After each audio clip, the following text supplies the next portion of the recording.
రాజేశ్వర్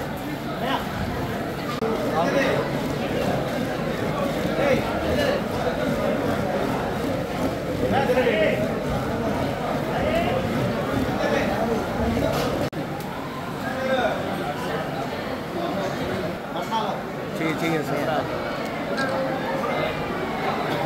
आड़े मास्क लग रहा है मास्क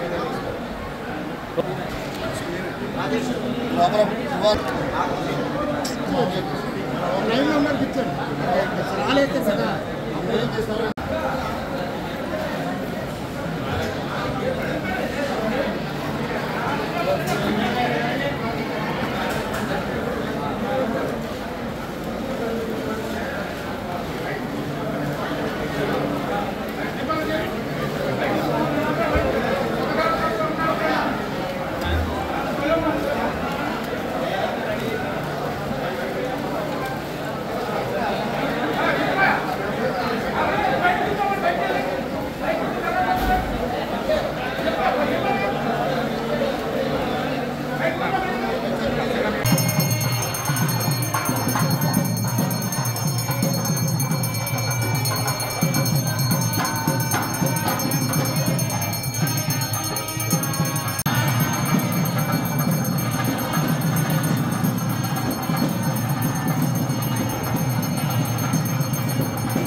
क्लोजअप अయ్యి ना उड़ा माको यार अडो काटी है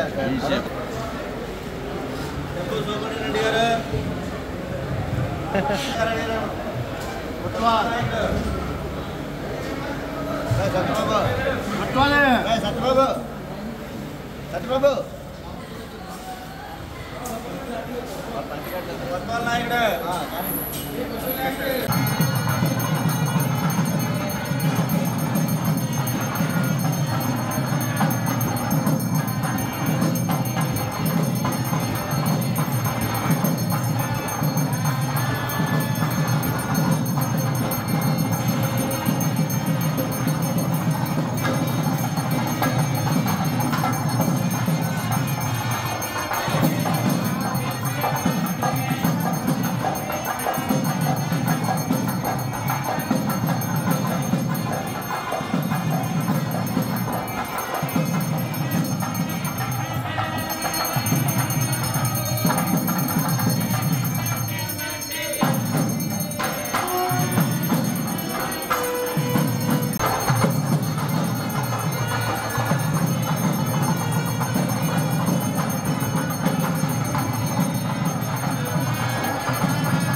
सुंदराय शुभांगाय मंगलाय महोजसे सिंहशैल निवासाय श्री नृसिंहाय मंगल श्री श्री श्री वराहलक्ष्मी नृसिंह ప్రభువు ఏటికొకనాడు అందరినీ అబ్బురపరిచేటువంటి ఆనందపరిచేటువంటి నిజరూప దర్శనం మనం చేయబోతున్నాం అక్షయ తృతీయ నాడు రేపు 10వ తారీఖుని దానికోసమని ఆనాడు నిజరూప దర్శన అనంతరం చందనోత్తరణం అయిన తర్వాత నిజరూప దర్శనం అయిన తర్వాత సాయంత్రం సమయంలో సహస్రఘటాభిషేకం అయిన తర్వాత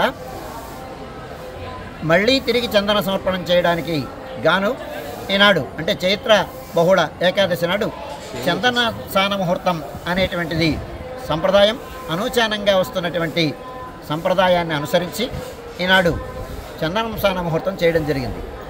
విశ్వక్సేన ఆరాధనం ప్రాతరారాధనం పూర్తి చేసుకున్న తర్వాత విశ్వక్సేన ఆరాధనం పుణ్యాహవచనం అయిన తర్వాత ఆ ప్రోక్షణం చేయబడినటువంటి ఆ దారుఖండాన్ని బేడా ప్రదక్షిణ పూర్వకంగా స్వామి సన్నిధానంలోకి తీసుకెళ్ళి స్వామి మ్రోల ఉంచి దానికి అర్చనం చేసి స్వామికి అర్చనం చేసి స్వామి అనుజ్ఞ తీసుకొని అక్కడి నుంచి బయలుదేరి ఆ దారుఖండాన్ని హననం చేయడం అంటే అరగతీయడం ప్రారంభించింది. అంటే ముహూర్తం చేయడం.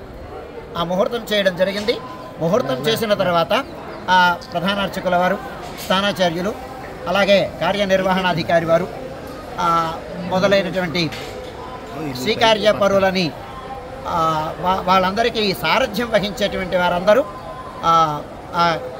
లాంఛనప్రాయంగా ముహూర్తం చేయడం జరిగింది. అదైన తర్వాత మళ్ళీ బేడా ప్రదక్షిణ పూర్వకంగా స్వామి సన్నిధానంలో సేకరించినటువంటి చందనాన్ని స్వామికి సమర్పించి స్వామి అనుజ్ఞ తీసుకొని ఈనాటి నుంచి ఈ కార్యక్రమాన్ని ఆరంభించడం జరిగింది. ఈ కార్యక్రమం సుమారుగా ఒక 3-4 రోజులు కొనసాగుతుంది. 120 కేజీల చందనం అంటే 32 కేజీల చెక్కని అరగతీగా వచ్చినటువంటి చందనాన్ని సేకరించి అందులో ఔషధీ ద్రవ్యాలని సమ్మిళితం చేసి చందనయాత్ర నాడు రాత్రి మొదటి విడత చందన సమర్పణంగా సమర్పించడానికి తగినటువంటి పూర్వరంగాన్ని ఈనాడు రచించడం జరుగుతోంది. ఇది చాలా విశేషమైనటువంటి సన్నివేశం. దారుఖండాన్ని స్వీకరించి దానిని మళ్ళీ చందన ఆలేపనానికి తగినటువంటి స్థితిలో పదార్థాన్ని సేకరించడం అనేటువంటిది చాలా పవిత్రమైనటువంటి కార్యం. స్వామి మేనిని అంటుగని 365 రోజులు స్వామితో పాటు, అది కూడా స్వామితో అపృథక్ సిద్ధంగా అంటే ఎడబాటు లేకుండా, ఎలాగైతే లక్ష్మీదేవి స్వామితో పాటు ఎడబాటు లేకుండా ఉందో ఈ గంధం కూడా, మనం సమర్పించేటువంటి గంధం కూడా స్వామిని ఎడబాయకుండా ఉండేటువంటి సన్నివేశం. చాలా అబ్బురమైనటువంటి, విలక్షణమైనటువంటి, అపురూపమైనటువంటి సన్నివేశం ఇది.